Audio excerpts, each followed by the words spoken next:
Hello, Logic community. Happy Sunday. It is already a full house. Look at all these people here. Hey, Brooks, I know you. David Kreitz, welcome, welcome. Valentine, always wonderful to see you. Hey, Gavin. Luke Bellavere, Austin Campbell, I know that guy. I know all these people. This is great. Hello, everybody. Thanks so much for being here. We have a great show. Boris FX is the people for plugins, and we have a great show. Sabil, hello. Oh, it's wonderful to see you. Oh, so happy to meet you at NAB. BJH, so many familiar names. Hope you're all ready for an amazing show. Oh, that's me. That's my cue. Hello. Welcome to the show, everybody.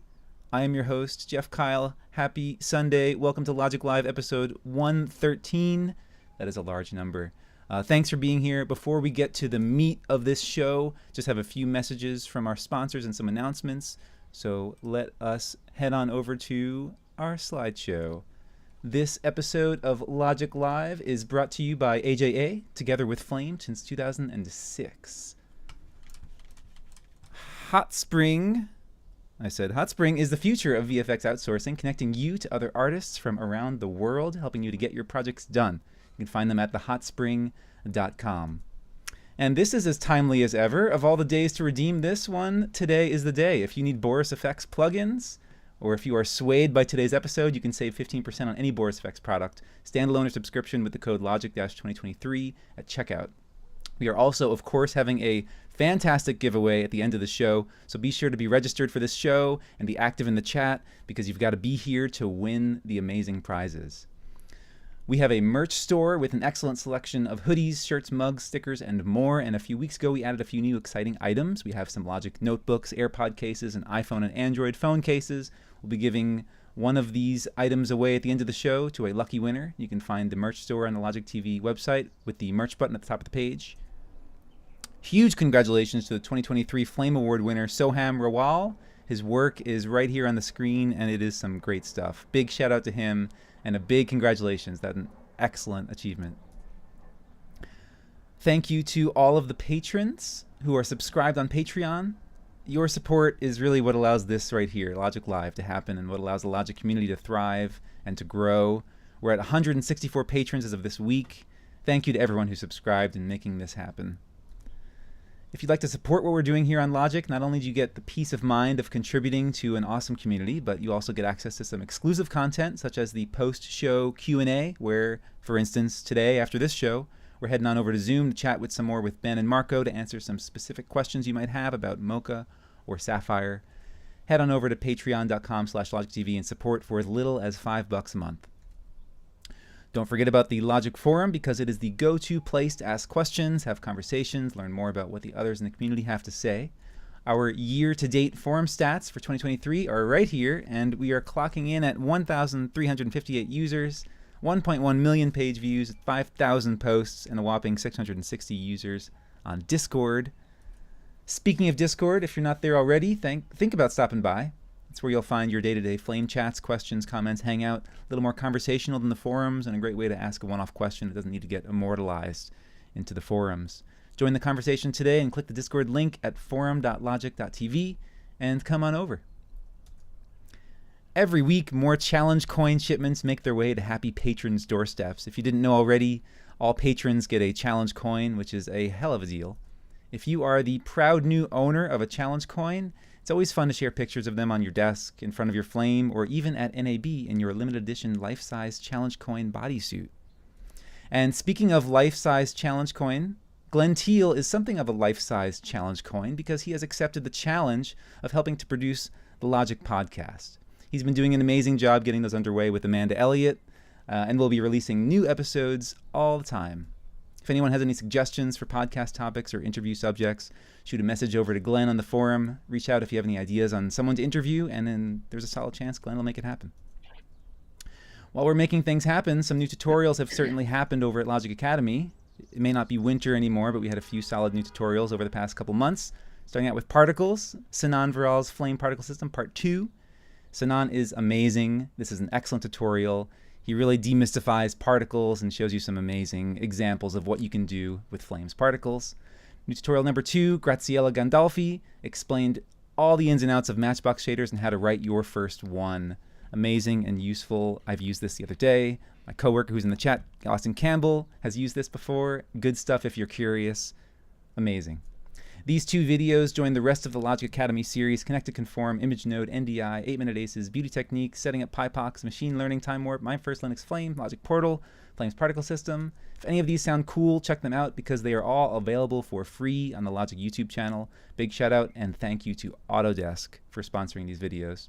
Of course, speaking of Autodesk, our favorite program maker of choice, Flame 2024 has become available for download just a few weeks ago, so don't forget to update if your schedule allows you to do so. And finally, if you're a visual learner like me and you like to see what's new in video form, check out the Flame Learning channel. I had the honor and privilege of working with the dev team to put together 7 videos that are all finally released, showcasing some of the more exciting 2024 features like Start Frame Metadata, Metadata Overlay, the Paint Node, and Paste Special. If you have any feedback for me, positive, negative, we call that constructive, please feel free to reach out. Otherwise, I hope that they're helpful to you. And that's it. We're on to the main attraction here. If I can click this button, if I can find, oh, there's the button. Hello. Welcome to Logic Live episode 113. If you're anything like me, then Boris FX is a household name. I am a big Mocha user. My coworkers are big Sapphire users. This is a great episode because my special guests, Ben Brownlee and Marco Paolini, are here to talk about what's new with the latest and greatest releases from Mocha and Sapphire. So I will say hello to them. Hello, Ben. Hello, Marco. Thank you so much for being here. Hello. Thanks for having us. Yeah, great. I've been a Mocha user for about 10 years myself, and I'm a little bit new to Sapphire, but seeing some of the new features are just amazing. It's wonderful to see, and I appreciate you being here to kind of talk through them and explain what's new in the world of Boris FX. Yeah, well, there's a lot of stuff. Marco, do you want to start giving a quick overview of Silhouette, and then we can start having a look at some of the stuff. How about we do that? Sure. Yeah, so Silhouette 2023 is kind of our first foray into machine learning and generative AI. So we've started with a denoiser ML node, which is the result of training data from thousands of frames from all kinds of contemporary digital cameras. A lot of the footage came from Ben. Thanks, Ben. And stability. So stability is directly integrated now into Silhouette, and we're looking to improve the implementation that we currently have. We also added PriMat, a GPU accelerated version, and some nice visualization tools with the 128 face polyhedron that you can kind of use to kind of see where your values lie within the various small, medium, and large polyhedrons. Grain management, we're excited to have included our implementation of DOS Grain in collaboration with Fabian Holtz. We have some modifications that we made that are a little bit different than the Nuke implementation. There's certain differences that were required just because DOS Grain was built on the internals of Nuke. Plus, we had to create the equivalents of those. In addition, we added additional features. That's so amazing. That node's it's music to my ears as a Flame artist, because I know my coworker Austin Campbell is in the chat right now. We're working on an episodic show, and Flame's Regrain tools. Anyone who's worked on episodic, they know that it's a bit of a touchy subject in Flame, because we're finding that we, very unfortunately, just there's no way around it. We have to go into Nuke in order to use DOS Grain in order to get the grain to match right. So the fact that you're bringing up the fact that Silhouette has some DOS Grain implementation, that is going to be music to so many Flame artists' ears, and it's wonderful news, and it's very exciting to hear. Yeah, I think back to when I used to be a visual effects artist, and at that time I was working on film, and the extent of really the grain matching, the automatic tools weren't great. And really it just boiled down to doing split screens on the red, green, and blue channels, and adjusting the size, the amount, and the blur, for each channel. And it worked, but of course it wasn't an exact science. And what I love about the DOS grain technology is that it's the original grain, and then randomized. So I think there's a lot less guesswork, and to be able to say, yeah, it's the same grain, it's just randomized is it's nice to know. So Yeah, it's important because a lot of our client VFX supervisors are pretty strict about that, and frankly, they're a little spoiled by their nuke artists who they work with because the nuke guys can just nail it, and so just hearing that is just great to hear. And but before you move on too far, I'm also super excited about the stability integration because, I mean, unless you've been under a rock, you know that AI is the new thing to talk about, but I think it's a little different from things like Bitcoin or some of the other like Bitcoin related things because like, I mean, that's a bit of a stretch for me. It was a popular topic, but the AI topic is interesting and relevant. And I know I've been playing around with things like Midjourney and ChatGPT, and my coworker's been playing with Stable Diffusion. So the fact that you're getting in on that, and the fact that we could potentially have something like a standalone without having to go into anything too complicated, like the fact that it's inside of Silhouette is another very exciting thing that allows you to generate interesting stuff just right away. Very cool. I know that they're like, they're always improving their models, but at the time that Silhouette was released, um, we came up with a way to do promptless in painting and out painting. Um, and I know that the stability, I mean, we gave that as a feature request on their side to do the same thing. Um, but we have that, which is kind of nice. I mean, of course, you can improve things by having prompts, but if you just want to remove something or extend an area of the frame, you can do that without a prompt. So that's great. And we have some ideas. There's some changes to the API, which we want to improve in the 2023.5 version of Silhouette. So that'll be coming as well. Other grain tools, since Silhouette is kind of the repository for other Boris FX tools, it also has new versions of Particle Illusion, which will only run on Mac and Windows. Sapphire 2023.5, which includes Ultra Grain, which I'm mentioning because we kind of have a upgraded grain story here with the Regrain node and DOS grain, and a number of Continuum tools that previously we didn't have or have been added. So that's all good. We have the newest version of Mocha Pro, which is 2023. And Ben will be going over the new features in that as well. And expressions is really the other big feature, being able to do parameter linking between nodes, being able to use different Python math expressions. So for the people that are not super up on expressions, you can do the simple things by dragging and dropping between parameters, which is more of what I do. But Ben, who does the more complicated stuff, you can really do some neat things with animation. I think you have to have a special, like, advanced mind, a mind that I'd like to think I'm a pretty technical person, but I think you need to have a mind that's a little bit more sophisticated than mine in order to just inherently understand those expressions.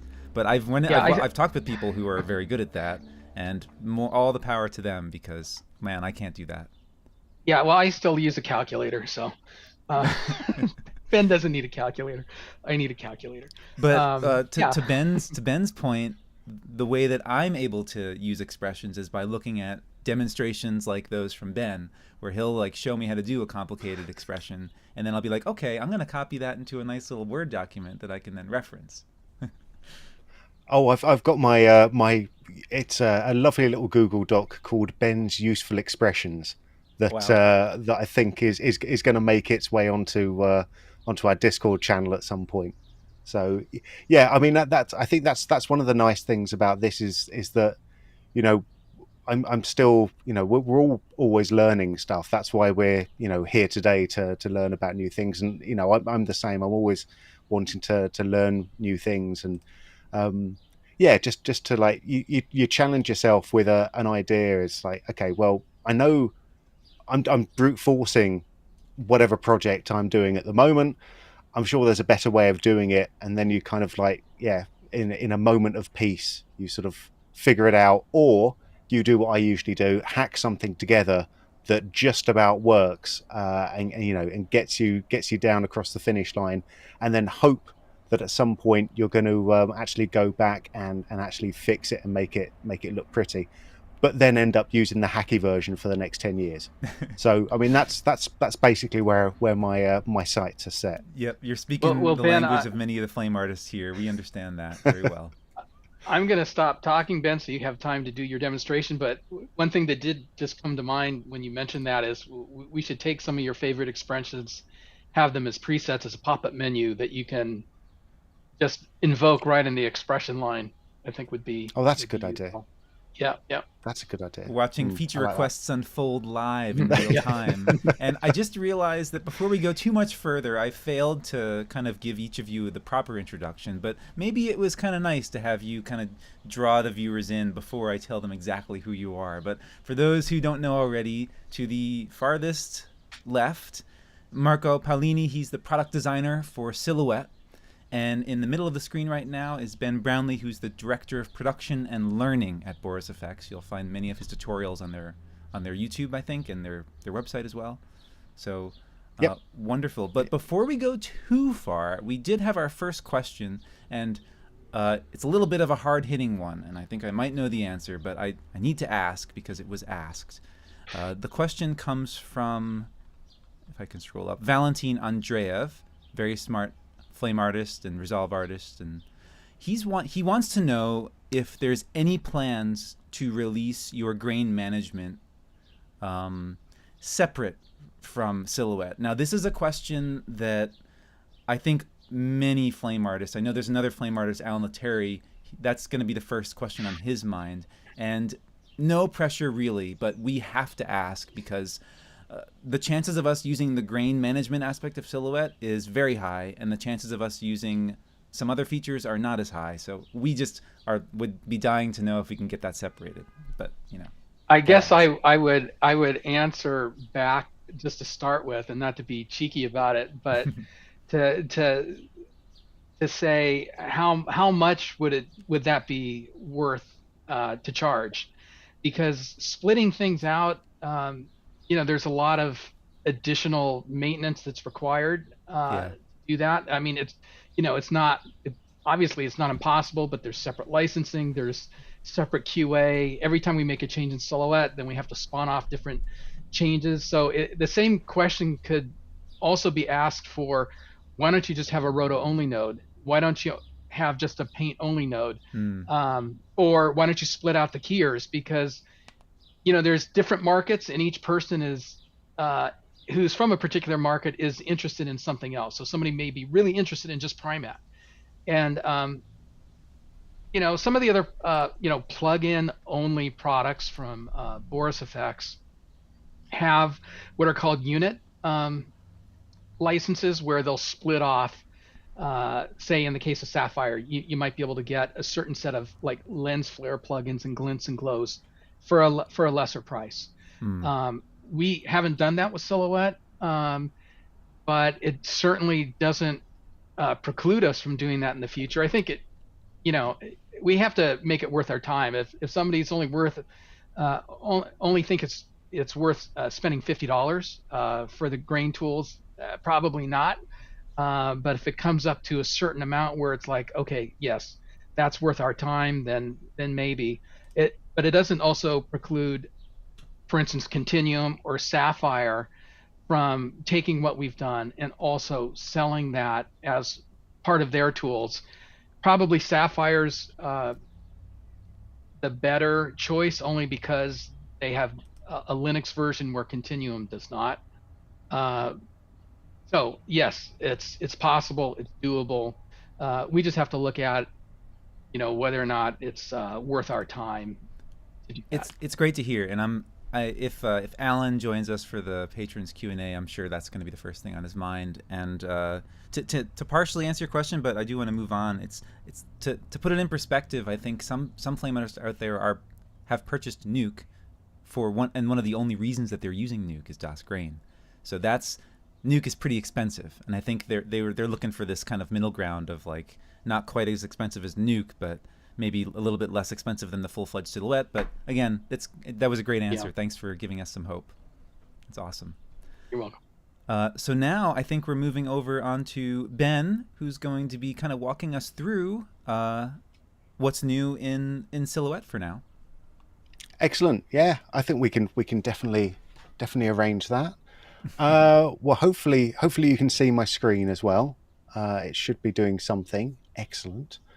Yeah, we've only got a limited amount of time, and as Marco has sort of gone through the list, I've actually realised there's quite a lot of new stuff that we have to go through, but we're not going to go through everything. I think I'm going to sort of focus on the things that I believe that people are going to be mainly focused on here. So we're going to be looking at stability with the in-paint and with some of the other generation tools that we've got.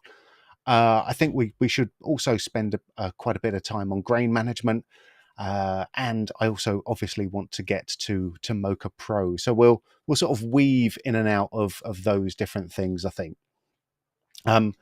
So I mean we're in Silhouette at the moment, and I think we'll start off actually with this shot, or the beginning of this shot, because I think this is a quite nice way of letting us get into to talk about several different things. So one of the first things when my system finally decides that it's going to wake up, there we go. One of the first things that we'll sort of see here is that sometimes we'll have objects in our shot that we don't want to be in the shot anymore. And in this case, we've got a foot. I actually think that this foot looks quite nice, but at the end of the day, that wasn't my decision. We need to get rid of the foot. So what we can do now is, instead of going back and maybe painting out the foot manually and then tracking that through, is we can use stability. So we can use generative, one of those words, AI, to come in and actually do all of the hard work for us. And this is the stability node. So if I draw your attention just down to the bottom right hand corner, we've got a few different modes that we can work with here. Some of these that Marco talks about. We've got generate, where we're generating a brand new complete plate. We have in paint, where we're going to be filling in a certain area, and out paint, where we're going to be painting out into a certain area as well. So with something like in paint, which is what we want to do in here, just to remove the foot, basically we just want to feed it in the image plus a matte. So I'm going to come in. I've got a shape here hidden in my tracker layer. We're going to use that for later, and I'm just going to recycle this into my roto node here. So basically, I've just got a tracked layer just going in here. So I'll just do a very, very rough and ready shape around the foot and the leg, and I don't need to be too accurate with what we're going. I do want to give it a bit of a sort of a wide area here, because we don't want to get too close to it. And then I could just feed this into stability. So coming back in here, let's just make sure that it's gonna be all right. And yeah, like Marco said a bit earlier, when we're doing in paint, we don't have to add in a prompt here at all. The only thing we have to do is choose the model, and we've got a few different models to work with, and some of these are going to be give different results based on what the same prompts basically. So I'm gonna keep it here with stability in painting, and I'm just going to hit generate, and it will have a little think, and then just sort of come up with a few different options for me. So if I had thought about this a little bit more before I pressed that generate button, I would have opened up the options menu for us to look at, because it's in there where we start to, give all the sort of fancy options about what we want to do with regards to image weight. So whether we want, the existing image to have more influence than the prompt. In the case of in-painting, it doesn't really make too much of a difference for us because we've gone promptless in this one. But the other thing we could have done is actually not created up 4 different images. So we can choose how many images that it goes off and creates for us. But now I did create 4, and each of these has a slightly different result. I think that's and I can great. hear a question brewing in the background. Yeah, no, I mean, I just want to chime in to say if anyone is familiar with AI, this is usually what you get. You get a couple different options that are different. It's great to see that they didn't add, a couple of fingers into that concrete, as AI does sometimes tend to do. But they do like that. But no, but I'm kind of glad that it's the 4 in-painting images. is pretty cool. It's cool. It's good to see that it's like a nice little variety there. That's it, because maybe, I mean, we've got a fairly sort of randomized stone pattern in here, so we can like get away with different sorts of stones, and you find the one that fits what your mood is for a particular time. I find it, especially with things like brickwork at an angle, is quite tedious to paint, because obviously you've got that structure that you have to go with, but because it's angled or just off a little bit, you do find that you have to get things, find you have to work the manual paint quite hard. It's sort of nice to be able to just come in and just go, oh yeah, actually we'll just grab one of these as our starting off point. And obviously these are all just still images, so we can build off of these. So as soon as they're generated, they're also saved to disk as well. So you can always just grab those and as a free form file just floating around anywhere. And if you wanted to do something like let's add a bit of detail into this. So sort of just maybe not the coarse detail, and maybe actually then let's come in and just pipe in that same matte into the detail, so we don't end up doing the whole image. We only do the stuff that we've been working on. We can just come in and maybe just get a little bit more high. I'm not sure how well this is coming in, but like some of the high frequency stuff coming back in. You're reading my mind, because that's the first thing that I saw. It was a little softer than the other side, but great. That's great. Yeah. So that's kind of nice, and the fact that we're able just to kind of, if I do decide later on in the day that actually maybe this one wasn't the pattern that I wanted to, it's literally just a click away, and I can change my mind back again to something else. So that's really nice. I enjoy that a lot. I think that's a very fast way of working, and it's like a properly useful way of having this sort of image generation built into Silhouette. Yeah, it's very cool. We do have a quick question, because I know we have a lot to get through. About color management, if that's all right. Yep. Valentine wants to know if the in-paint patches support HDR potentially, and I guess that's maybe opens the door to a larger color management question of how, maybe a quick brief one sentence of how color management in Silhouette is handled. Oh, well, I mean, color management is, we have full OCIO color management within Silhouette, so we could be working and we could be working at float 32-bit, and you get to choose what your viewer looks like. So we have, it's if you want to put in aces into your OCIO, you can do that as well. So we can have aces support. So I mean, it sort of takes your image and then sort of yeah, kind of would just feed back what's going on in there. I'm not actually 100% with what stability is going to be piping back to us. Maybe Yeah. Marco And can.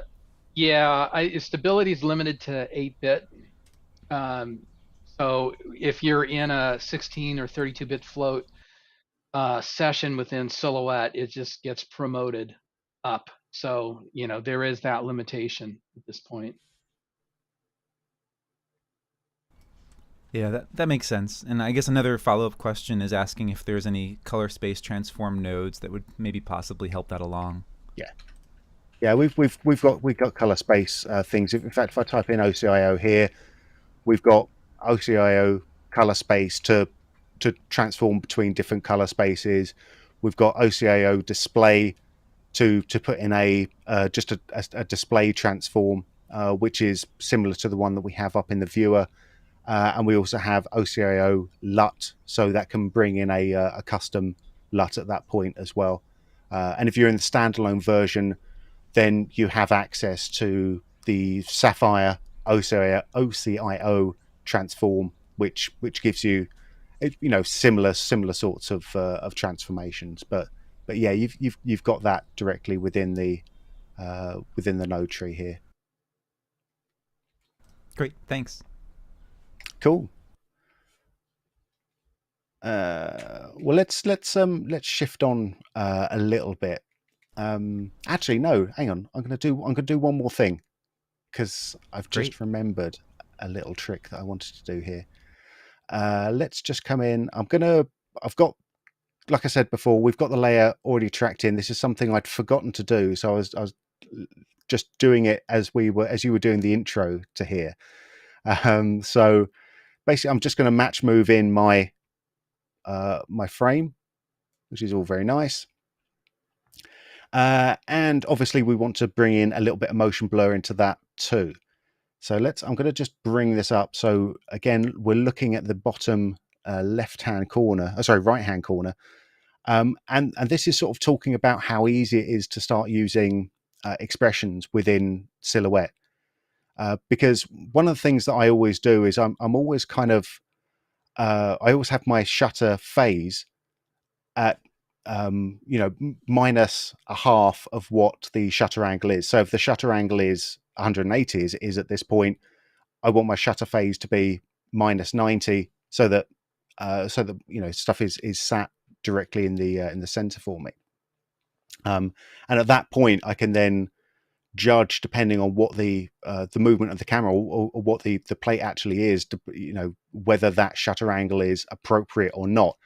But I always want, not always, but generally I would want my shutter phase to be multiplied by a half of or negative a half of what my shutter angle is.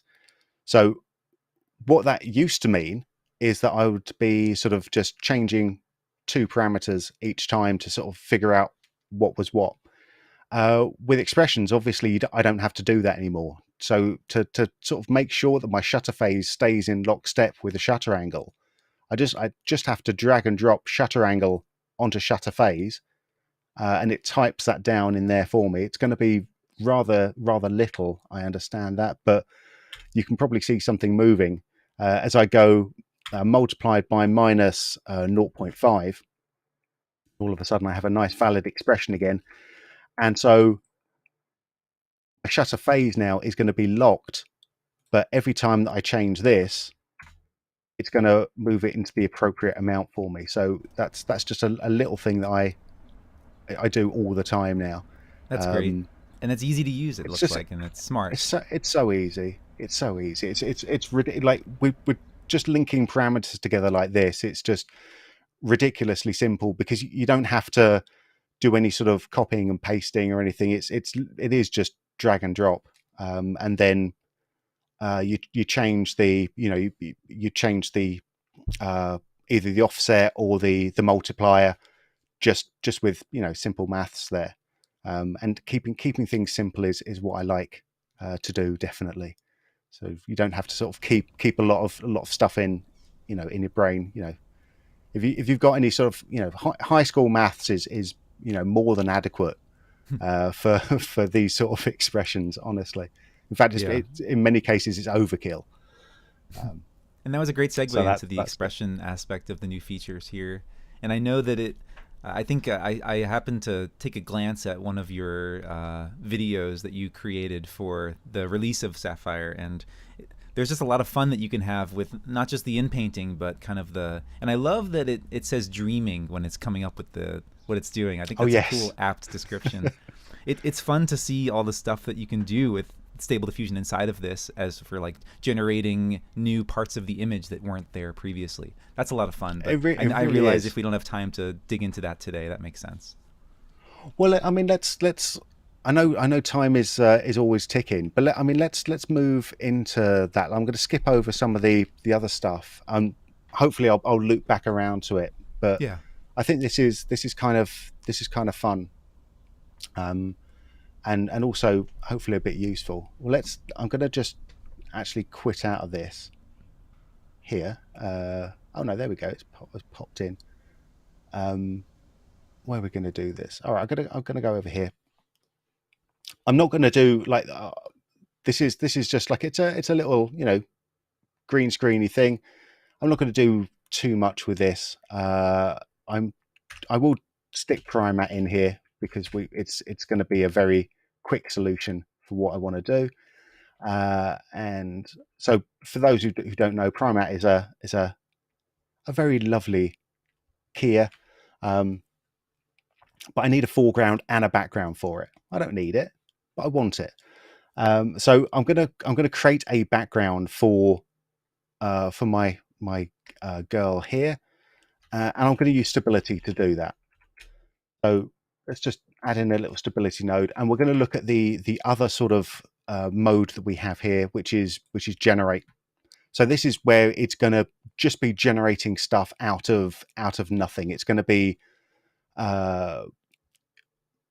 it's not going to do any in painting. We can actually feed in an image as an image prompt if we want to, or we can just do full on just text prompts down here as well. The only thing I'm going to do down at the bottom is I'm going to turn the number of images down to 1, just so it's going to be a bit quicker to kind of come in and generate all this stuff up. And I'm going to sort of basically flip flop my prompt strength and my image strength because we don't have any images coming in. So if I just did something, and this is something I've been sort of wanting to talk about a bit more, and I haven't talked about it yet. But there is a little language you have to learn when you start working with stability and stable diffusion as a whole, actually, because let's just have a little look at this. If I type in something like New York apartment and just hit generate, it's going to have a little think. It's going to dream. It's going to hallucinate. It's going to do its wonderful things, and then a few moments later, it's going to bring me back with something that may or may not look like a New York apartment. Like my apartment. Well, it could. Well, let's hope. Let's hope it's going to be. I mean, that's perfect, and it looks pretty ugly and pretty horrible. And the reason for that is that Stable Diffusion, this particular model of it, the V2.1, it's like it's like your old English teacher used to say, specificity is the soul of narrative. So if you want it to create something really nice, you better be pretty specific about what you want it to do. So instead of just saying New York apartment, if I did something like interior of New York apartment, or actually photo of New York apartment, maybe we'll do that, and then we can say something like early morning. Give me something else. What's the light going to be in this, just so we can do this live? Is it going to be dramatic? Is it going to be volumetric? Is it going to be soft? You want to be dramatic? Okay, Let's do dramatic. yeah. Dramatic sounds good. There we go. And what sort of thing was it shot on? Was it was it shot on film? Was it shot on a particular type of film? All of these things you sort of want to think about. Yeah, let's say it was a 85 millimeter. Okay. So I say 85 millimeter. Shot on, let's say, shot on Kodachrome for there, and we can also add in negative prompts as well. But let's just see how this gets us. So just bearing in mind what we started with when we just typed in one little thing. If we're a little bit more specific about it, and we kind of just prompt it or prod it in the way that we want it to go, we can get something out that is a little bit nicer, shall we say, or a little bit more in the direction that we wanted. Which is probably not this, to be fair. We're getting there. And that's the fun thing. That's the fun thing about doing this all live. There we go. Is that you never quite know what we're doing, or we never quite know what you're going to get. So let's, instead of just saying photo, we will say, well, let's give us Instagram photo. There we go. Let's do something like that. And we could have, you can have negative prompts as well, which often help. So if we type in something like, now I've got to try and remember if I'm putting in the dots here, I can say things like, ugly compression artifacts. Yeah, really. Something silly like that. It really should be, but you can sort of just say, -1 to try and prompt it into not giving you all of that sort of. You were hinting at this before, but there is something of an art to writing these prompts, and I think there are even new professions out there of writing prompts for AI like this. I think that there is definitely going to be, and this is another thing that I've started to kind of put together a sort of a cheat sheet for some of this stuff, because even that we're nowhere close to getting to where we're after. It's looking really better though, and maybe for argument's sake we can. It's looking better, put that in. But yeah, I mean, but basically, I mean, we could. This is sort of a. Where's my thing here? If we just bring into. Yeah, I mean, this is the sort of thing that we would eventually get out, given the sort of the same sorts of prompts. So this is more in the sort of thing that we're going for. So you can get some very lovely stuff which you wouldn't. That was generated. Obviously, yeah. No kidding, that's incredible. Those are wow, that's all fantastic. All of this stuff is generated, and the only thing I'd do before we sort of bring it in is to obviously I want to resize it to make sure that it's fitting in, because one of the things that we've got at the moment is that there is a size limit with the stable diffusion images that we get in, so that let's see what's going on here. Why? It's because I've got my overlays on, Benjamin. There we go. Yeah, so yeah, there is a size limit with the images that we get. So basically, we have to kind of just make sure that we are either prompting and sort of making bigger, or we can sort of start to make a technique that I've done before is make a starting point, and then we use outpainting to kind of fill in the other gaps, which is it's a little bit more advanced for what I'm trying to do within 30 seconds. That actually here answers potentially one of the questions that someone just asked, which was, and I think I know the answer to this. Does it generate based on, or can you generate based on previous prompts? I think maybe the origin of that question has to do with ChatGPT, where you can ask it a question and then refine that question. But I think with the image generation ones, you can't really say, hey, that was my previous image, change that slightly. Is that right? Well, actually you can, because that's, I mean, the thing about this is that it starts off with something that seems very random, but at the base of that, you've got two things that are driving it. You've got the random seed, which is its starting point, and and the prompt.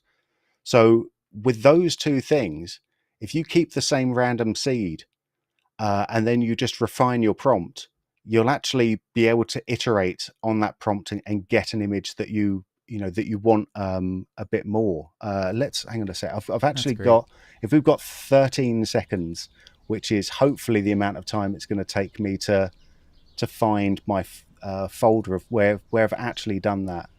I have 13 seconds. I think I can speak for the rest of the chat. While you're looking for that, Ben, I'll also point out in the Silhouette documentation for stability, there's a link to the stability prompt guide.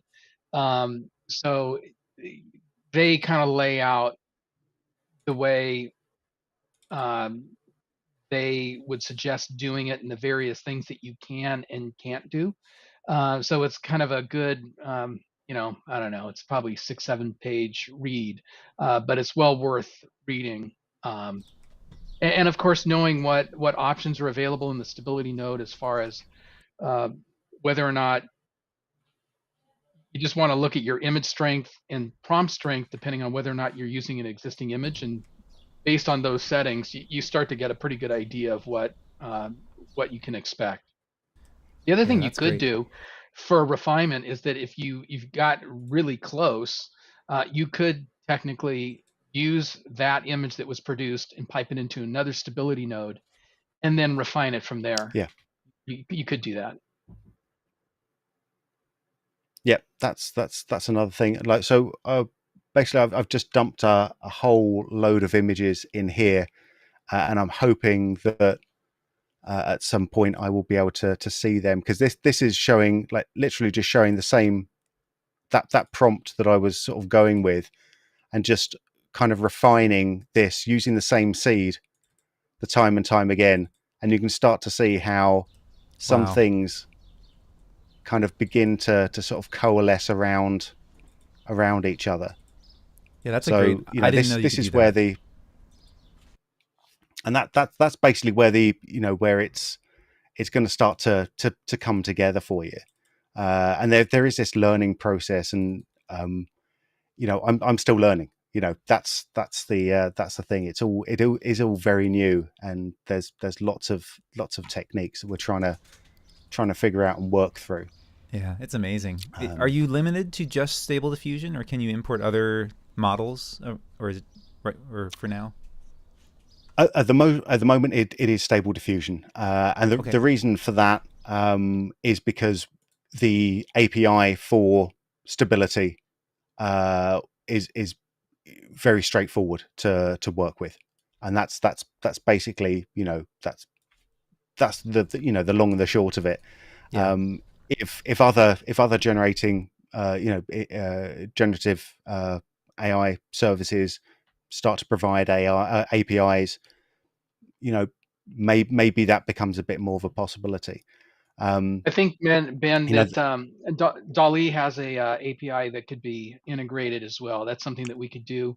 The other thing is that if you have your own local stability server, you can, in the Silhouette preferences for machine learning, you can point to a local stability server that's not, where you're not sharing images and passing things back and forth. But some facilities do have their own stability servers with their own training sets, and that is supported. That's great to hear. That's really cool. I know that my coworker has trained a model, so that's awesome. Very cool. We don't have too much time left, so why don't we maybe finish this Primat example, and then we'll go into Grain, and then maybe some Mocha, and then I think we're good. Yeah, absolutely. I mean, this is like this is where I was going to go. Actually, it was just auto-analyze. No, I was going to go and cool. and sort of dig a bit deeper, but I've literally just I've just seen the time, and we've spent a lot more time. This is good stuff, though. Than I thought. But this is I'm great. super interested in this, and I have to believe other people are. But maybe we can even do some Grain on this shot. Is that possible? It is. It's probably going to be. Actually, no. I suppose it might be a little bit less visible on this Oh, shot. Let's yeah. have a little Why don't look. I not I've throw you got, off? How about that? let's, yeah, please, come on. Let's have a look, because I do have some grain here, and hopefully, well, let's save that. Sure, why not? So our Primat Yeah, example was it just works. The auto it analyze, just it works. just works. Yeah, I wanted to show some other stuff, but I think it's like it's delving into things that are they're more fun and for people who want to geek out about some of this stuff like I do. But I think the majority of people would rather we spend the next 10 minutes talking about grain management. I reckon. And the wonderful thing is we do have that extra hour afterwards where if people are interested, Yes. they can ask, and then you can show, and we can all geek out, because this is definitely a group to geek out about this stuff. Absolutely brilliant. Yes, please ask. Like, from the bottom of my heart, please ask, because this sort of stuff. I mean, I can and do and love to talk for hours about this sort of stuff. So, this really is a passion. So what do we have here? Well, We have a new shot with some grain. we have a new shot. We have a new shot, and we got grain, and it's have a look at that. There we go. Probably the blue channel, unsurprisingly, is the grainiest that we can have. So there's sort of two elements here. Obviously, we have the degraining part, and then the regraining part. So let's take a little look at the denoiser. So I'm going to start off afresh. Maybe, do I even have that here? Yes, I do. There we go. Because I just want to show you how this is going to work. Because it's really super complicated. We've absolutely over-engineered how this node works. I've got the denoiser machine learning one in here. I'm going to put it in, have a think for a couple of seconds. Oh, and that's our noise gone. And that's it. I mean, if you have a look at the controls down here, the controls are really limited because they don't actually have to do. I mean, there's not a lot of feedback you have to do to get it working. Basically, we have two models that we have. We've got camera noise V1, which is suitable for most sort of modern digital cinema cameras. So they've been, like Marco said, trained on thousands of images to sort of figure out what is grain and what is not grain, what is the nice stuff. And then we've got the compression plus noise, which is again is V1. This is a slightly different model, gives slightly different results, and may work better on footage where you have compression artifacts and sort of higher ISO noise. So this, I mean, but even for this shot here, if we have a look at the before, that's just the blue channel, and the after, this is just the regular camera noise V1, and it does a lovely job on that. Yeah, very good. And it keeps the fine detail of the scene. Wonderful. That's it. And there, I mean, I said there's no controls on here. I mean, that's a slight exaggeration. We have an amount at the bottom, so if you wanted to mix something back, we can just scroll our amount down. And if you want to if it's taken out a little bit too much, I can take my amount down to 80 or something like that. And then it will sort of start bringing back some stuff in there. But if you want to get a completely clean plate, this does a really good job straight out of the box. So you're not really having to think all that much. Hard-hitting question here: is there a color space that the denoiser is expecting to work optimally, or is doesn't care, or is it or no? Marco, I'm going to throw that over to you, because I have tested this on different color spaces, and it does seem to work whatever you throw at it. But Marco, do you have a different? Yeah, that's not a factor. Doesn't care. Perfect. There we go. My real world experience matches up with what it was meant to do, which I'm always happy about. I'm sure Valentine will be testing it and letting us know too. Please do. Yeah. Yeah, so there's the, I mean, there's the denoise bit of it, which is fairly, it's fairly straightforward. It's lovely and easy.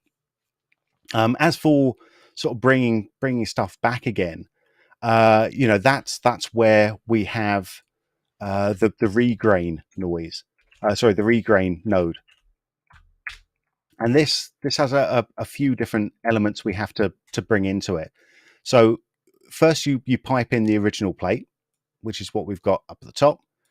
Then you pipe in your degrained plate, which is what we've got from the denoiser. And then you're going to pipe in the composite. So if I were just to come in, I'll do something very, very straightforward. All I'm going to do actually with this is just add in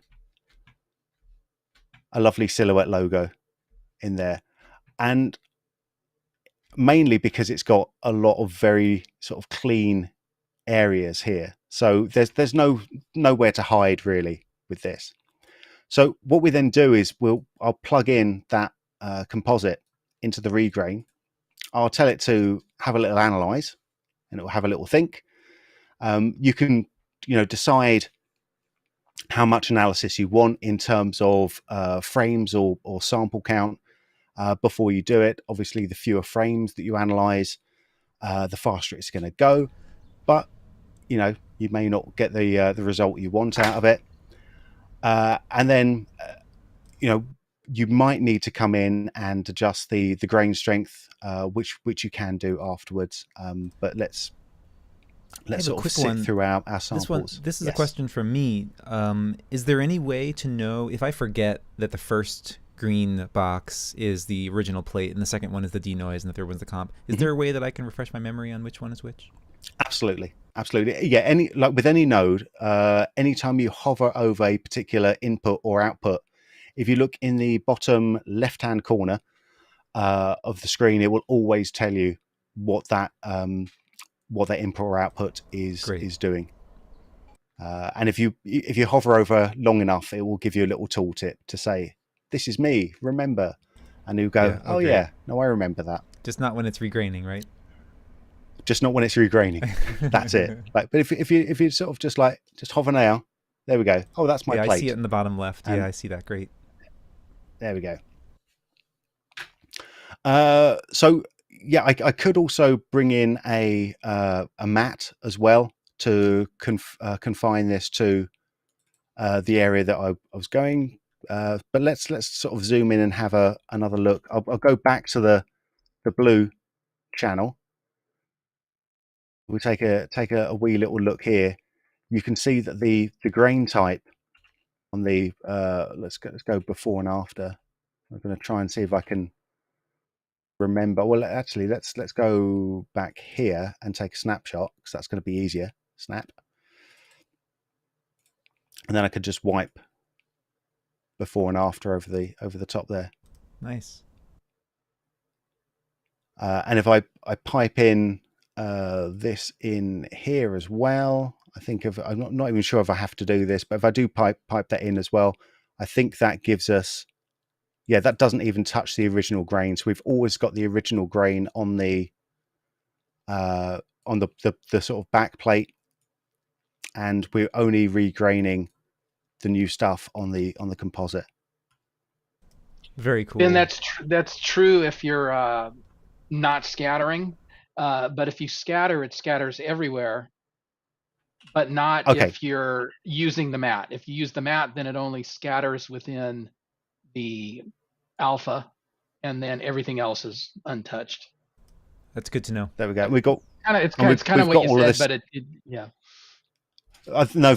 Actually, thank you very much for it's definitely definitely worth being very specific about what it's really doing. And yeah, we haven't really even looked at the controls that you have down here, but you can start to sort of fine tune this even more. I think where I made the mistake was actually not even coming in and enabling my mat there. But you have ways of blending the edges and making sure that you don't get let's take a little look at the Oh yeah, cell I pattern was gonna here. ask you if you could Let's turn turn that that off. on. This is great. The Voronoi Voronoi cell pattern. I love that. So there, that's where you got it, and we can sort of take a little look and start to change up how big or small that cell pattern actually is, and deciding where we're going to start to blend things in as well. So avoiding any seams. That's great. Yeah, I But know that anyone who's using Grain is definitely going to give this a look and see if this could solve all of our regrain problems. This is awesome. there we go. And I should also say, obviously, Silhouette is available as an OFX plugin as well. And even if you only need the Silhouette license to go in and start changing stuff up. As soon as it's sort of sat there as a node, if it's just sat there doing its stuff, you can just render through without needing the license for that in your project. But you only need the license if you want to come in and actually make changes to your project afterwards. So it's a very flexible sort of licensing system we've got for when you've got multi-seat systems and you may not want to tie up all your Silhouette licenses if they're just rendering out or just sitting in a project. It's only when you're actively in the software that it calls for the license. That's great. And ever since OFX came into being, it's just been a godsend, really, for, me in the Mocha world, just not be having to go to another machine to access Mocha, just being right in Flame. Amazing. So I'm excited for that with Silhouette as well. That's awesome. And I know we've gone over time. Are we going to have to head into the fun half to the final decision is mine, and I say we go to Mocha. So maybe we can. Oh, you're good. There we go. I'm Right. Ask, let me while you pull that screen up, I'm just going to ask one of the questions, and maybe from Gavin, and it is just. I think I know the answer, but it's more. Do we have any specific knowledge on how the denoiser works with the new Alexa? He's specifically asking about the Alexa 35 textures that can be added in when shooting. I guess that's a bit of a complicated question because it has maybe that's a combination of grain and texture, but maybe we'll have to just test that out to see for sure. I think it's best testing it. It's been tested on a variety of cameras and a variety of different types of images. It hasn't been specifically trained on those, but I mean it's worth giving it a go. I mean I wouldn't imagine why it would be if it would be too different from regular grain. Yeah, exactly. But thanks. Here we are in Mocha. I guess we're doing a speed run of Mocha here. doing a very speed run. We're doing the speed run. This is going to be the world speed run, 100% any time. Right, here we go. So basically, what we've got here is we've got a power mesh, which we all love. We all love a good power mesh, but previously, if we've had images that have been rather tricky to sort of work with, and I'm just going to play back this shot actually while we're here, because this is horrible to sort of be doing automatic tracking on. We've got like little tracking markers or tracking dots on the face, which were handily put in there, but the amount of movement and the amount of actual sort of obscuration that is happening to these markers is not very conducive to being able to get a 100% automated result out of it the first time. And in fact, we can see that if I regenerate up my mesh. Let's generate up we won't generate up an automated mesh. We'll do a uniform mesh. We'll do something around about there. And probably one of the best ways of helping out this is to come in, and I'm not sure if people know how to do this, but you go into your mesh points and you can add in extra points where the markers are, instead of having to sort of come in and repurpose existing points. It's just a nice way of coming in and just placing points so they're exactly where they need to be, or exactly where they need to be, which is the important thing for when we come in. So if I try to track this through, I've already tracked it. As you can see, we've got the blue line there, so I can just use the existing planar data. So if we've made any changes to the mesh, we just have to track that. Eagle-eyed viewers will obviously notice that we have no specific stop button until we start hitting track. This line here was getting so filled with buttons that we decided, okay, where can we save a bit of space? Well, the stop button only appears now when we actually start to track, so it sort of saves a little bit of space for us. But the other thing we've got now, and this is probably the most important one, is, and let's stop that there, is when we came in previously, if I wanted to come to this frame where everything's starting to go really badly wrong, I've got, actually, this is quite a sort of tame number of markers. If we had, of points on our mesh, if we had a lot more, we used to have to go in and change every single one of those to being the right sort of place, so it would all match up between frames. It's not fun, is it? No. I've been there. Not. It was never fun. It was so unfun. But everyone got together and say, how can we make this a bit more fun? And we've got a new tool up at the top here.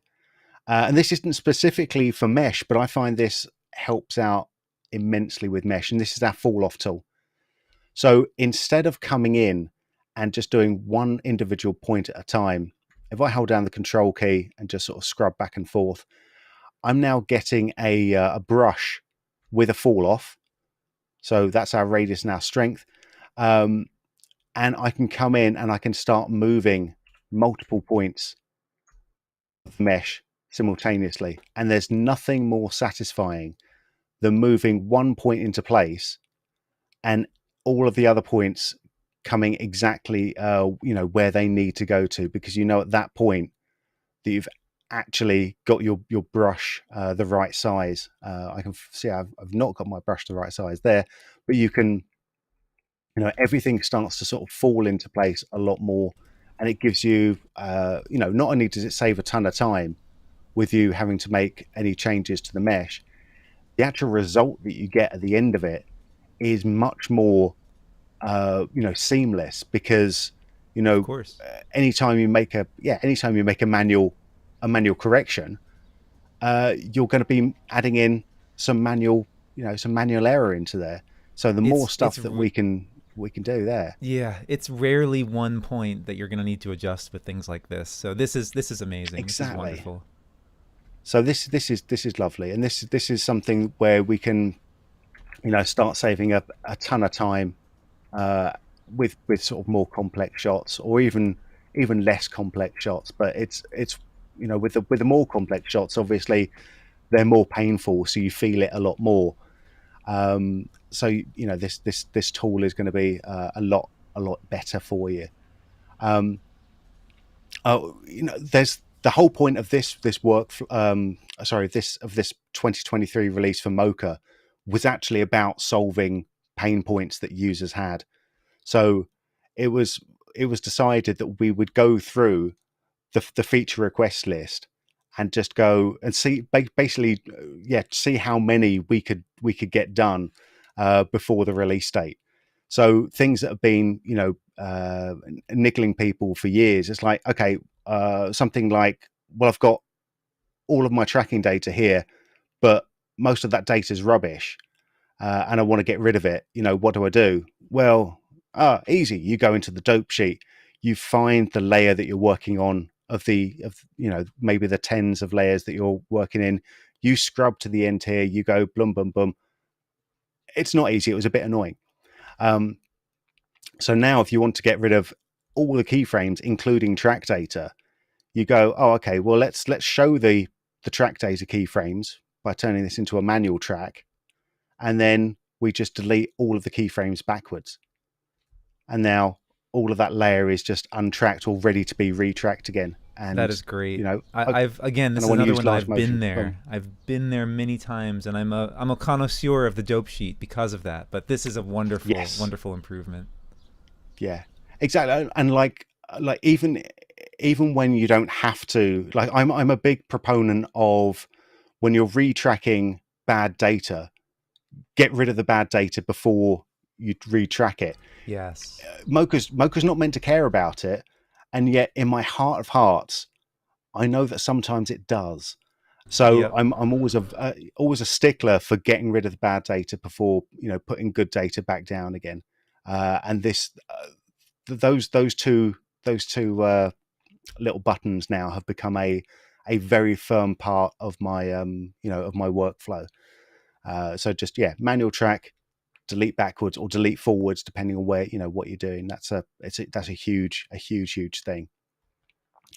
I've got one more example that I know, and I know we're well over time, and I always do this, and I'm very sorry, but I'm going to stop sharing for just 1 second. I'm going to just show you one more thing. This isn't even like a where are we? Here we go. This isn't even like the biggest thing in the world for a lot of people, but actually for me, it's one of the it's something that I've missed on quite a few projects actually. And I'm really happy that it's here. Yeah, I'm excited to hear it. Waiting to have my Mocha window pop up in our sharing thing. Here we go. There we are. Okay, so in this shot here, we've got, if I wanted to track the ground, I've got a nice bit of ground to track just over here, and then like a few frames later, everything sort of just disappears behind this sea of cargo containers. But, you know, joy among joys, we do have more ground to track just over here. Now I could fudge this, and this is actually a case where there's so much not quite coplanar data, but near coplanar data that I could fudge it. But sometimes you don't want to fudge it. So what I could do here now is, well, let's go actually over to the start tracking at the end, because that's probably a bit better. What I can do is I can start tracking one area and start tracking one shape. And I'm going to do this one here, and I'll track in perspective, and we'll just track backwards. It should be, I'll tell you what we can do. While this is working in the background, I'm going to quit out of Silhouette. And you'll never even have seen that. You'll never have known that I quit out of Silhouette, because you can only see Mocha. But this should start rendering a little bit faster now. So when we get to a sort of tricky area where we know that things are going to start causing us trouble, which is around about here, actually, I can say, all right, fine, that's the end of that track, and that's also the end of that that layer. So I've got a new button that just says trim my layer just to the bits that I've already tracked, which is new and lovely. But definitely, well requested, and now it's there, and it's lovely. I really like it. But I can also just start up a new track, and just a completely different track. I'm not continuing the old one. I'm not doing the old bend trick of slyly shifting one shape over to the other side of the screen to make it work. I've been there too. It's a good little trick. It's a good little trick, but we don't have to do it anymore, because this is the I'm not going to say the the professional way of doing it. It's the cleaner way of doing it, which is basically we can now take these two tracks that we've got, and I can just merge them into one new one. We've got a brand new button down there which just merges another track into here. We can see it's merged up. And I I love can how put it my surface preserves in the here. originals as well. That's the thing, because if you decide actually that your merged track isn't working, you want to do a little bit more work onto it, you haven't lost the original tracks that you had previously. So now we've got this one smooth track that sort of goes over, or should, Benjamin, come on, it should go over the whole two there, both of these there. Maybe I've stuffed something up. Maybe I didn't. Oh, it's because I didn't have any stuff to merge. But let's beauty of a live show. This is a good. This is the beauty of a live show. This is what we like. This is what we dream of. Maybe I should have actually tracked this a couple of frames further, and that would have not sent it into outer space. And there's a good thing for me coming in and getting rid of bad track data, because all of that was rubbish. Good segue. Coming back in here. There we go. And then let's make sure that both of these are. Let's just show you that. Let's get rid of my there. So this should sit in quite nicely now. And obviously this always works, except when we're showing it live to a lot of people. I've been there. And it looks downwards as well. So we can have multiple ones coming in. And there we go. I just needed to do it properly. That was my mistake, is not doing it properly the first time. You know what? I would argue, and let me make this argument here. It was actually better that you made the mistake and knew how to fix it than to have done it right the first time. I'm going to really insist on that, because I bet you $100 that other people have made this same mistake that you just made, and now they have a video to reference on how to fix it. So thank you for doing that exactly the way you did. There we go. And there's a word for what I did, because obviously I meant to do that. Obviously meant to make a mistake and make it look as a mistake. It's all scripted. Sprezzatura. That's the word of the day. Sprezzatura. That was great, and that's an awesome new feature. Really cool way to combine those things and make it seamless. And that's great. And there's tons of stuff like that, but we have gone completely over time. But there's more in the fun half.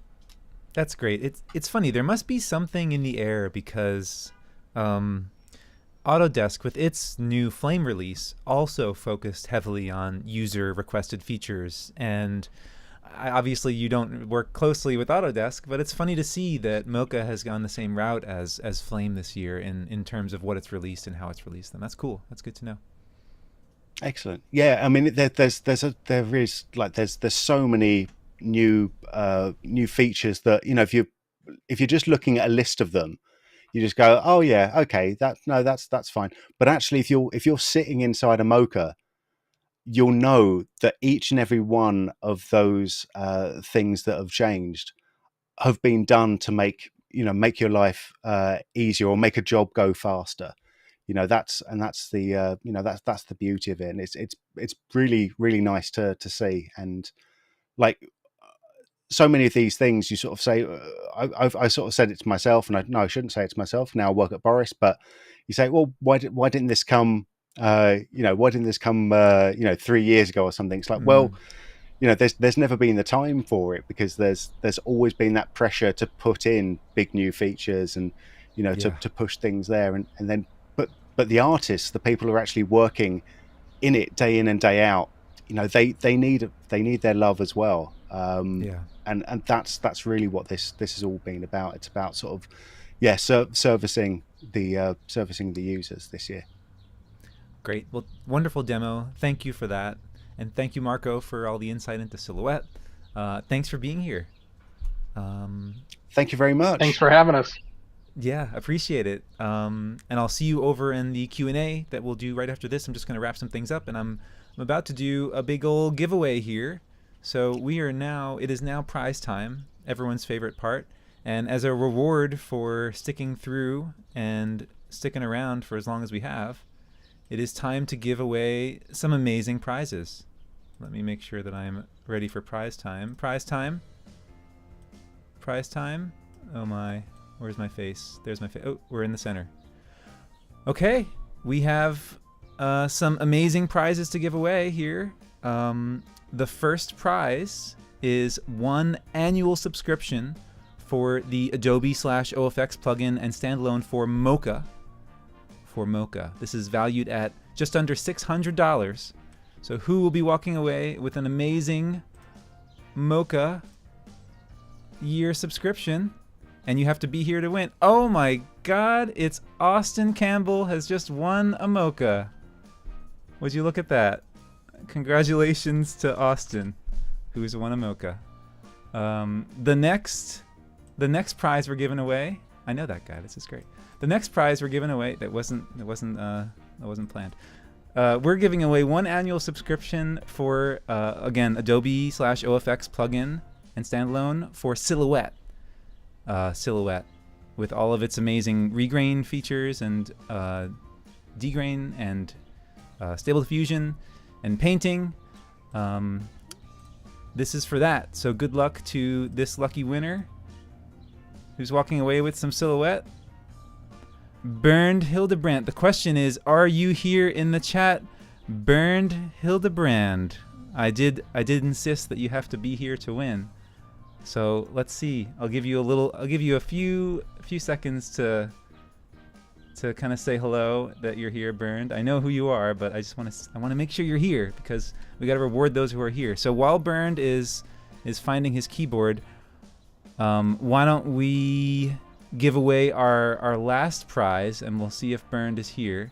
Our last prize is one of 3 new items in our wonderful Logic giveaways. Notebook, AirPods Pro case, or phone case.